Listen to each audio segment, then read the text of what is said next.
and my little kitchen coat on, ready to teach you how to make a very delicious carne guisada. And I know in South Texas, carne guisada, I mean, we cook it at home, and we grew up with carne guisada, and it's everywhere. It's in restaurants and all, but this recipe is very authentic. Now, as an entertainer, I travel a lot, and sometimes I get to ask people about recipes and about foods. I have so many recipes I brought back from Puerto Rico, and but this recipe here, it's a combination of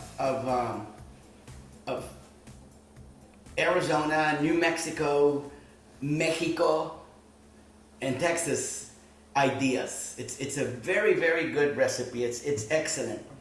Okay, but it's very tasty.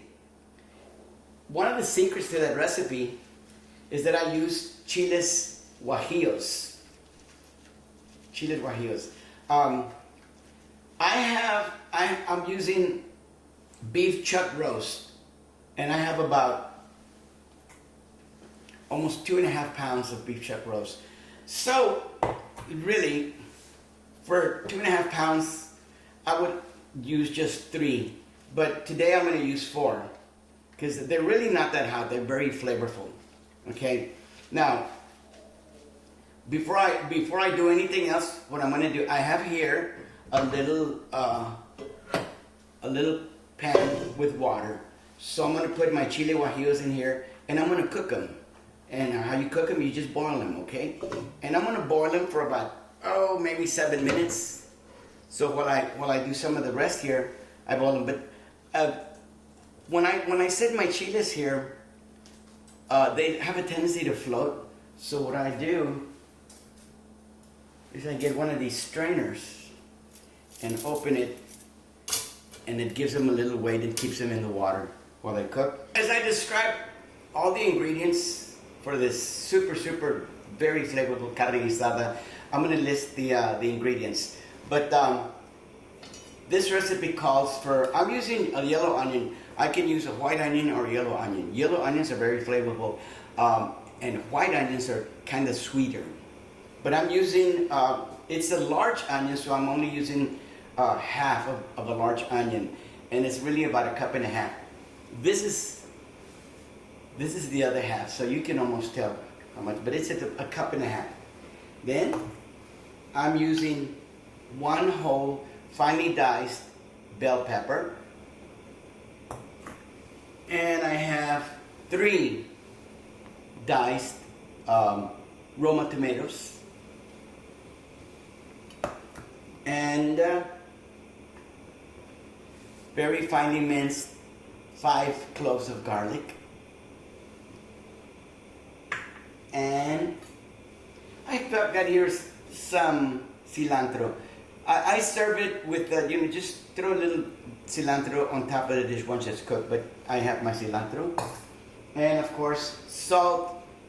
And now the spices, I'm using 1 tablespoon of fresh comino seeds. 1 tablespoon of fresh comino seeds, and 1 tablespoon of fresh Mexican oregano. And I guess almost 3/4 tablespoon of peppercorns. Okay? Now, I put the peppercorns on my molcajete with all the ingredients. Now, have you noticed that I mentioned the ingredients, the tomatoes and the bell peppers and the onions? And I've also mentioned that I'm putting the comino and the oregano and the peppercorns. But if you notice, I didn't mention salt at all. And the reason is I keep salt out of the recipe until I need to test it for flavor. And one of the reasons is that I'm going to sear the meat. And by the way, if you look at, when you're cutting the chuck roast, if you can see, it's got little fibers running lengthwise. So when you get ready to cut the meat, and what I'm using is at about 2.5 pound chuck roast. But if notice where the fibers of the meat go, and they vary because they're muscles, cut against the fiber, so cut against the grain. And so that makes for a very tender carne guisada. Now, I'm going to give you a secret. If you want to tenderize meat, you can use meat tenderizer. Or you could put some of this meat in water and then add like a teaspoon of baking soda and leave it there for about 15 minutes. It will tenderize it. But I don't need to do this, because what I'm going to do is I'm going to sear the meat. Now, when I sear the meat, for example, I have this little chunk of, notice the little fibers run up and down. So when I sliced it, it'll make it very tender. But I'm going to sear the meat. So I'm going to put it on a hot pan, on a hot cast iron pan, and I'm also using this pan here. But I'll sear the meat. So what it does, it seals the top layer of the meat. So the moisture inside the meat, as it starts to cook, the moisture of the water starts to want to evaporate. But in the process of wanting to do that, it can't get out. It can't come out of the meat so easily, because I've seared it. I mean, in other words, I didn't burn it, but I've closed the pores. So as the water expands and it wants to evaporate and leave the meat, in the process, it stretches the fibers, the little proteins, and it tenderizes it. Now, many people can read a recipe or watch somebody cook a recipe on YouTube, but unless you know the chemistry of cooking, you might say, I added everything he said on the video, but it didn't taste the same, because it's all about chemistry. It's about how you cook it. Here's a good example. If you go to a Whataburger or some hamburger place and you want grilled onions, because they make the burger taste better, you will tell the cashier, hey, can he grill the onions or grill the jalapenos? But you never go to a burger place and ask, listen, can he boil the onions? You don't boil the onions, and you don't boil the jalapenos. You grill them, because in the process of grilling something, it releases the flavor. So while I'm sauteing the beef, and the reason is because I'm splitting it to this pot and this pot. But then eventually they'll all go together in here when I start making it. But as I am sauteing the meat, I'm going to add the vegetables to it. I'm not going to throw the vegetables in once it's got water, because you're going to boil the vegetables, and I don't want to do that. I want to saute them. So, here's another thing that I did. When I had the beef chuck roast, of course I had to dice it and clean it. But see, this is all the fat that was in it. In fact, I'm going to close it up. It's fat. I don't throw it away. What I'm going to do is I'm going to use it. I'm going to cook it for a while. Before I even start cooking, my peppers are boiling. What I'm going to do is I'm going to just kind of saute all this fat, and it's going to release some of those oils. This cut of chuck roast didn't have that much fat. Sometimes I'll find some cuts of meat with so much fat that release so much oil that it's just fantastic. But I won't have enough. This small amount of fat won't release that much fat. So I had to add a little bit of maybe like a teaspoon of olive oil into both pots. But saute the fat and keep the oils for the flavor. You know what I even do? See this big bone? When the carne guisada, once I have added all the ingredients and you've added all your juices and your waters to it, I drop this bone in there just so that it can release some flavor. It's just like how we make beef stock.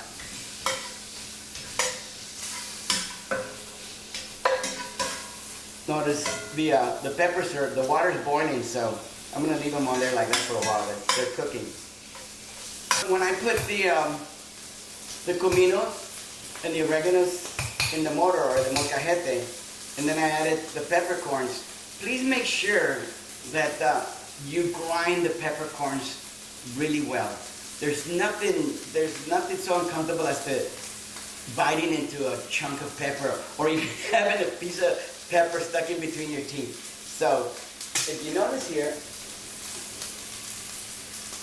everything is finely ground. Just wonderful. Look at, oh, and the smell is just delicious. Now, what's smelling good is this fat here. It's almost like cooking bacon in the morning.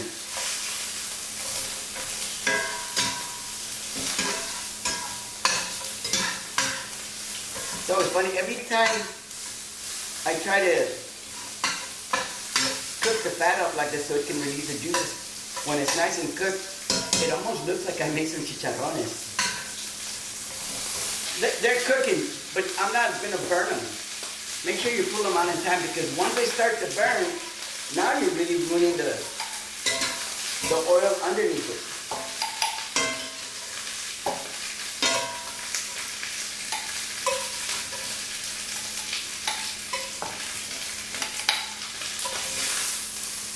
I'm going to save this bone for later on, and I'm going to put it in the.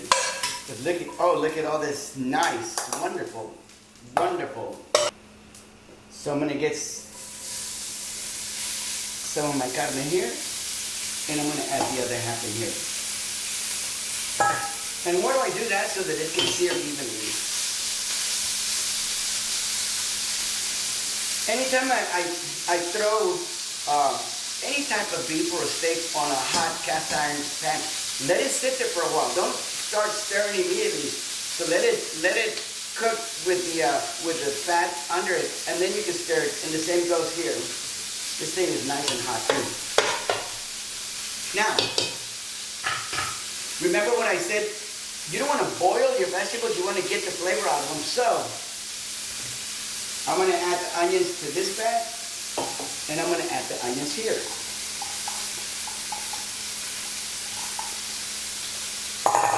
I'm going to add half the bell peppers in here, and the other half in here.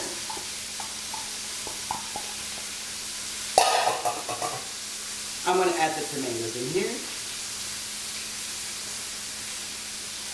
You know, another good thing to do with anytime you use Roma tomatoes, or you have tomatoes in your recipe, again, it's all chemistry.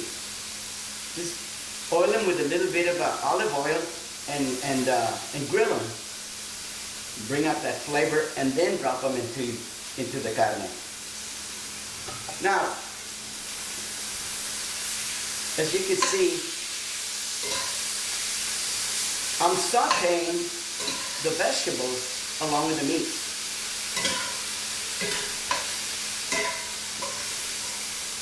And I'm not adding salt. Not yet. And you wonder why? Because the salt will draw the juices out of the meat. I want any type of moisture inside that meat to stay in there and help tenderize the meat.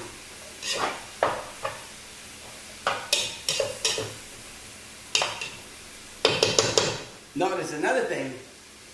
Anytime you cook with garlic, I added all the vegetables, but I'm not adding the garlic, and I'm not adding the seasonings yet. Why? Because the seasonings are very dry, and I don't want to burn them. Once you burn oregano or comino, it just destroys the flavor.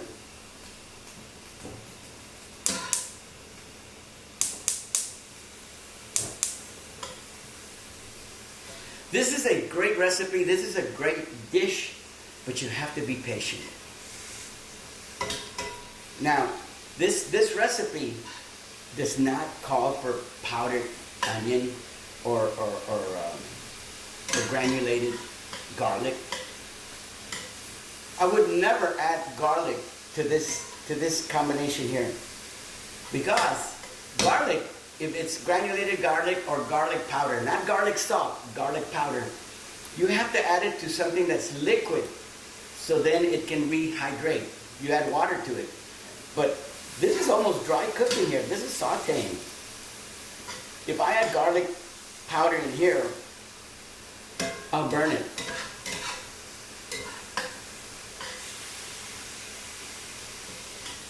Looks great.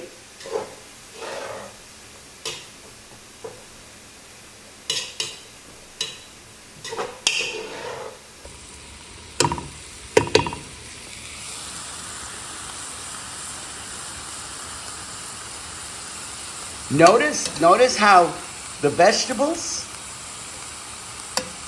and the beef is releasing some moisture. You can see the moisture right here. See all those bubbles? It's releasing some of the moisture.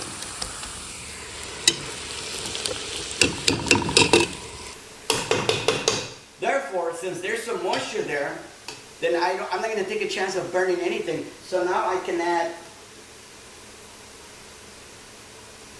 my spices.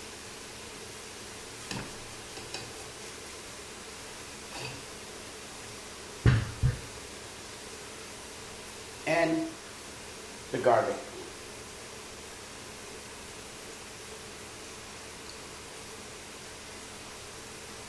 I've seen recipes and I've seen many videos on YouTube where they add the garlic and the tomatoes and they throw it in the blender. They blend everything together in juices, in chicken stock, and then they add it to the meat. Look at this, I'm sauteing the garlic, I'm sauteing the onions, and all that. This kitchen smells so wonderful right now, and I'm not even there yet. Let me remind you something about when you're sauteing your meat, or when you're making carne guisada, don't ever add water to it yet.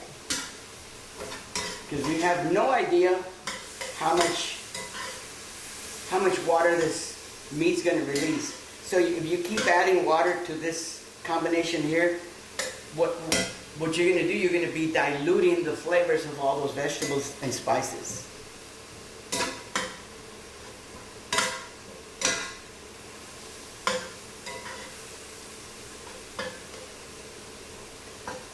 Here, I wish you could see this.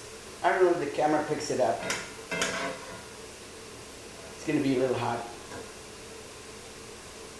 But look, it's got this little, it's sauteed, it looks brown. It's seared. Ooh, that's going to make for a great tasting carne guisada.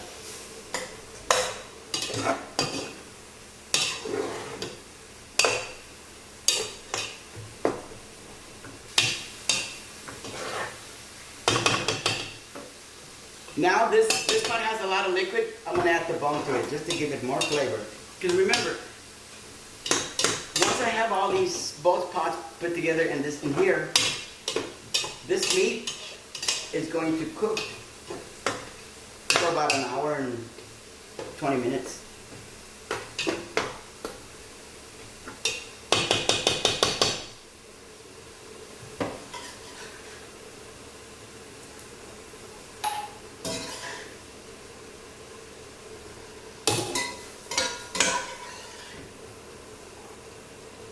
Oh, just lovely.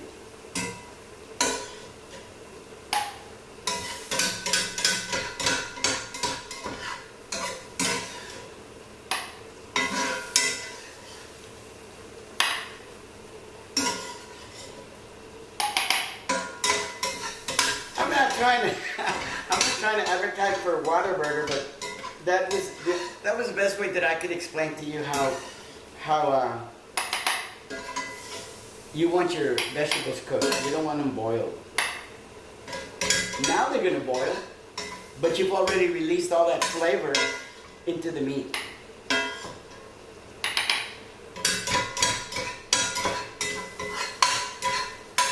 When I make shrimp scampi in butter, I saute in butter the onions and the garlic and a little lemon juice, and then I drop the shrimp on them. But notice I don't add water to it. I mean, what? Can you imagine this? Make me some shrimp scampi, but boil everything. It's not the same. It's all about chemistry. Okay?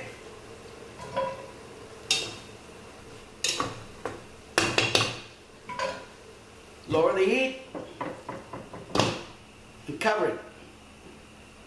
While I've been doing this, the peppers have been cooking. Notice as I took the chilies out, I'm gonna need a little liquid anytime I put them in the blender. Do you remember when I said that we need to add some liquid to it? Well, I saved some of this liquid because it's got a lot of flavor in it. But then I'm going to need some of that liquid too. So when I put the peppers in the blender, and also remember when I used 3 Roma tomatoes? Well, I saved like a 1/4 cup of them to put in the blender. So anytime that I put them in the blender, well, they liquefy. It helps keep everything very moist. Once the peppers are cooled down, remove the stem. Now, I can stick my thumb in the center like this and run my thumb right down the edge of the peppers. And so you can see the peppers have a lot of seeds. But what I do, I'm going to put them under running water. And notice what I'm going to do. I'm removing those little veins. Sometimes, no matter how well you put this in the blender, those veins are still there. See, that's a perfect piece there. Now let me rinse all the seeds off. Okay, my chili guajillos are clean. But what I'm going to do is I'm going to dice them a little bit more before I throw them in the blender.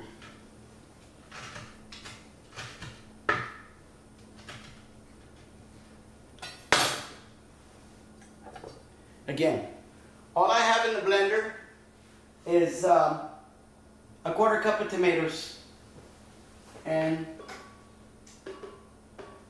now I add now I added 4 clean chili guajillos.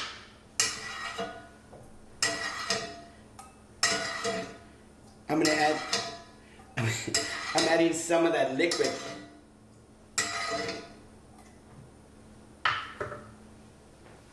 So I've added maybe like 2 tablespoons of liquid from the same water that I cooked the chilies in.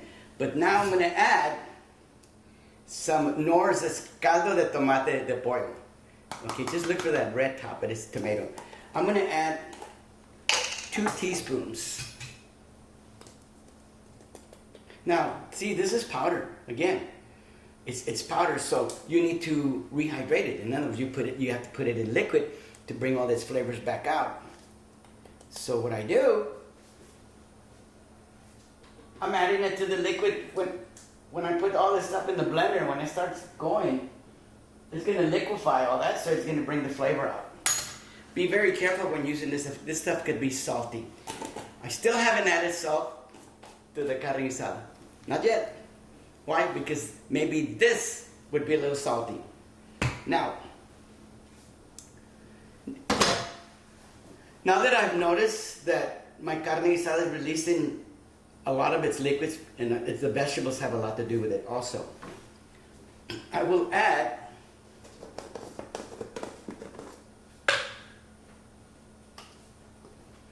like 4 teaspoons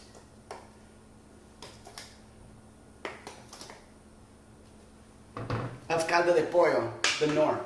Now this one, always look for the green lid. That stuff is great. It's just, can't beat that. Well, you can beat that because I do keep chicken stock at home, always. I don't have any chicken stock today. I'm liquefying the chili. All right? The secret's about to go in there. Look at that.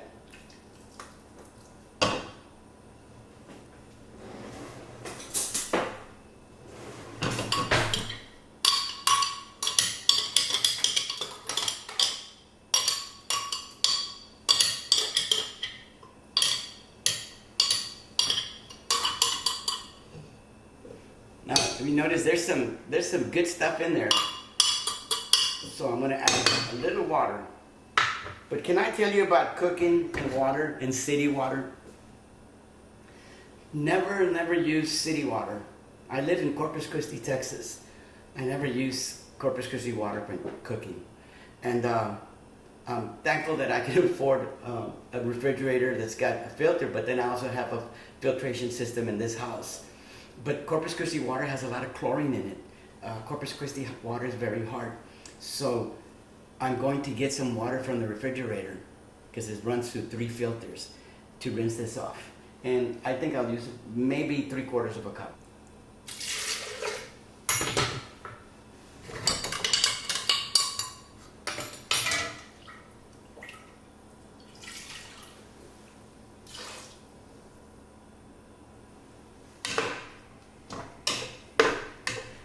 I make very good Mexican mole.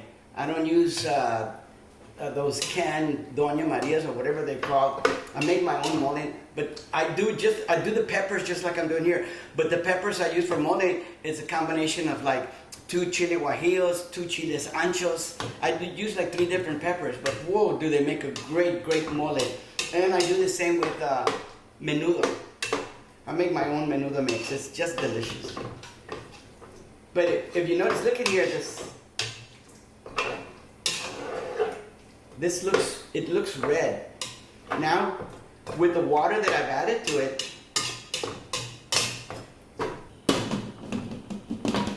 so this, have you noticed since we started this cooking this, so this thing's been cooking easily for 20 minutes. So I'm gonna let it sit here on a low heat and let it simmer or cook for another 1 hour and make it very tender. But while I'm doing that, I know that it's going to release a few more juices.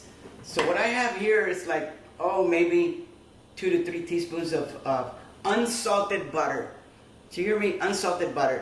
But I melt the butter, and I'm going to add like maybe 2 teaspoons of flour. I'm making a roux, and when you make a roux, a roux is something to thicken the water with, the gravy. So I'm going to make the gravy that goes into the carne guisada. Many recipes, they ask for getting some water, and you add flour to the water, and you make like a little syrupy white flour liquid, and then you pour in here. But then, see, if you add more water, you're taking away more of the flavor of the carne guisada. So what I do in this case, I cook my flour in the butter.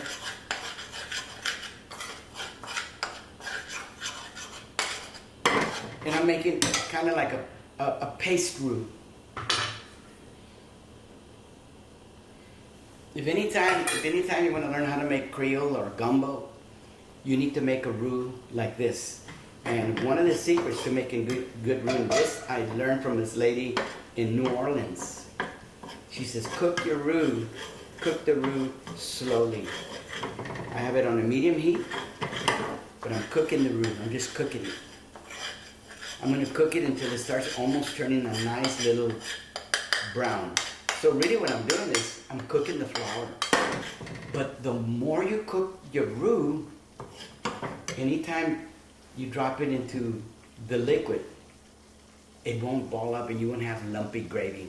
Like when I make biscuits, I always make my roux like this. When you have this kind of roux, you can get some milk and scald the milk. It almost comes to a boil, and then you add the roux to it. And then maybe you chop up some sausage and put it in the gravy, and salt and pepper, so you have nice cream gravy with sausage over the biscuits. But you always have to use a roux like this.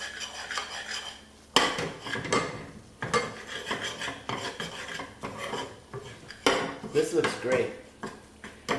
But I'm not going to add it to here. I'm not going to thicken this yet until it finished cooking. If I was to add the roux to it right now and then let it sit there for an hour, chances are it'll get thick. It'll get thick. Just like you have the gravy for your carne guisada. But then you have a tendency to burn it because it might stick to the bottom of the pot. So right now it's mostly vegetables and meat and liquid. So at a low heat, it's not going to stick to the bottom. If I add the roux to it, it will stick to the bottom. And burn it. Okay, so this is cooking. We'll be back. My roux is made. It's ready to go in, and we're just going to use a little bit at a time because it doesn't seem like there's too much moisture in this meat. But in the meantime, we'll be right back. But listen to this commercial. It's my Medicare commercial. Thank you very much for tuning into my YouTube channel, Your Only Medicare Store. I don't want to talk much about Medicare. I just want to know if you or any family members or friends need help signing up for Medicare. It's something that the government is giving to you. It's a great insurance.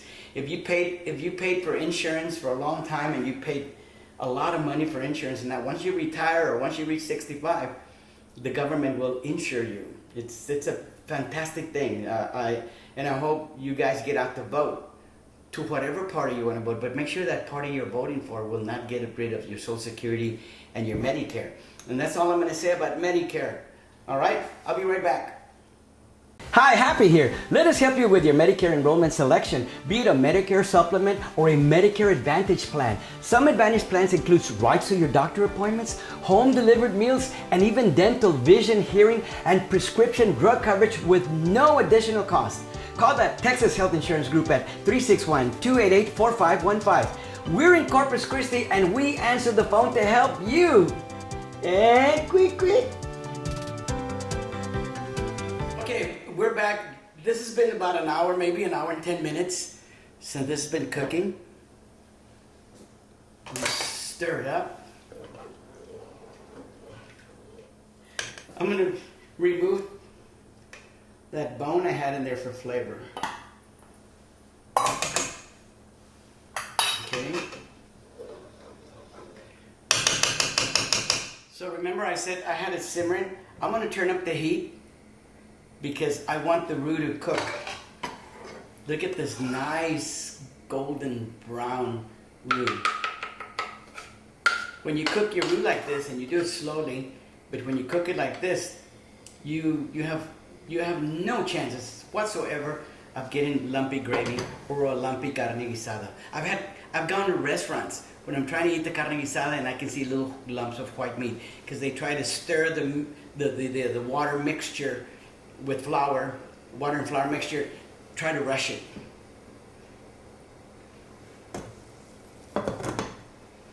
And while I was waiting, I was cooking me some white rice. Actually, it's white jasmine rice. And many people enjoy carne guisada with Mexican rice, but notice that notice that the carne guisada already has a lot of the ingredients that Mexican rice has. And by the way, when right before we left to let it cook, I added a bay leaf in there, so it cooked with a bay leaf in there. And another thing that sometimes I didn't do it today, but sometimes it's nice to add it. I have 2 sticks of celery, finely chopped, just like I did the bell peppers and the onions, and I saute them with the meat like I did earlier. But I didn't use any celery today. Okay, see, this is boiling now. Watch.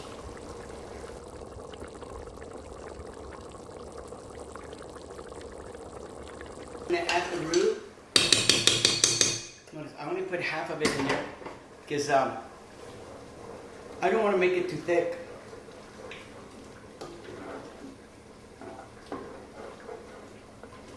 With the carne guisada liquid very, very nice and boiling and hot, it helps thicken the roux.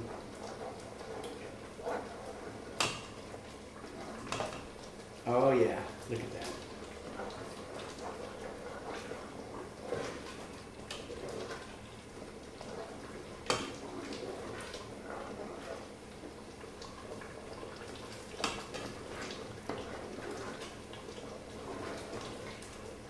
I'm left-handed.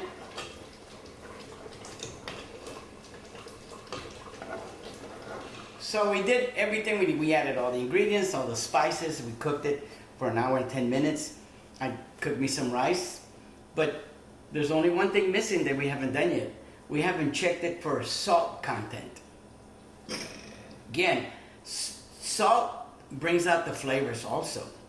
But if you're cooking meats like this, I don't add salt to it because I don't want to draw all the moisture out of the meat. So what I'm going to do is taste it.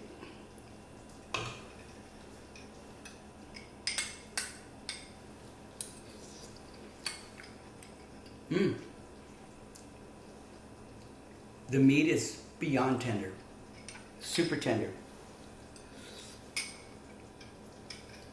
When cooking carne guisada, many times you might get anxious, you want to keep on tasting it. Wait till it's been cooking for over an hour and 20 minutes. Then you can taste for chewiness, because you might get impatient and try to taste it, and it'll be a little chewy.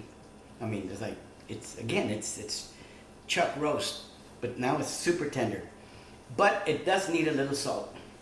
So I just salt it to taste.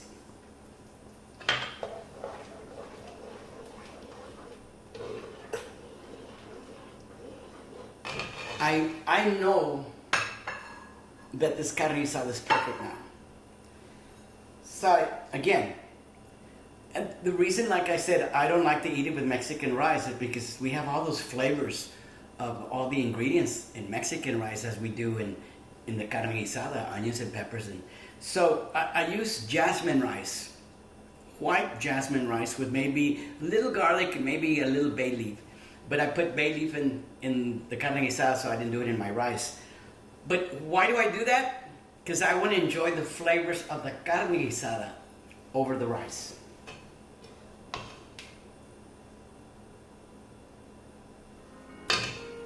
Look how pretty that looks. Isn't that nice? Now, I'll see that it really makes a difference when I added the salt to it. I just know it. I can smell it.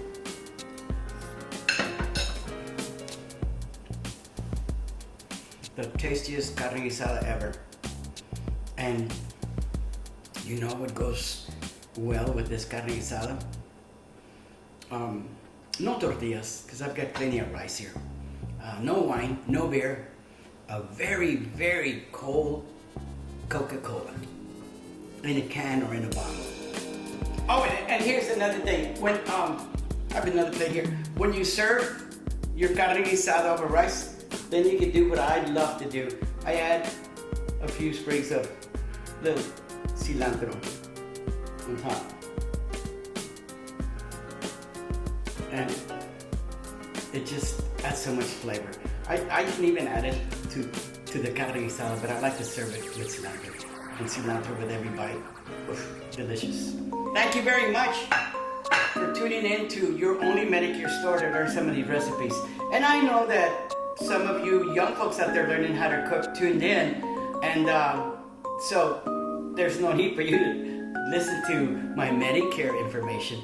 But if you know grandma or grandpa or your parents that need that kind of help, or you want to ask them, if you know they're turning 65, let them know that I'm here to help. Again, thank you very much.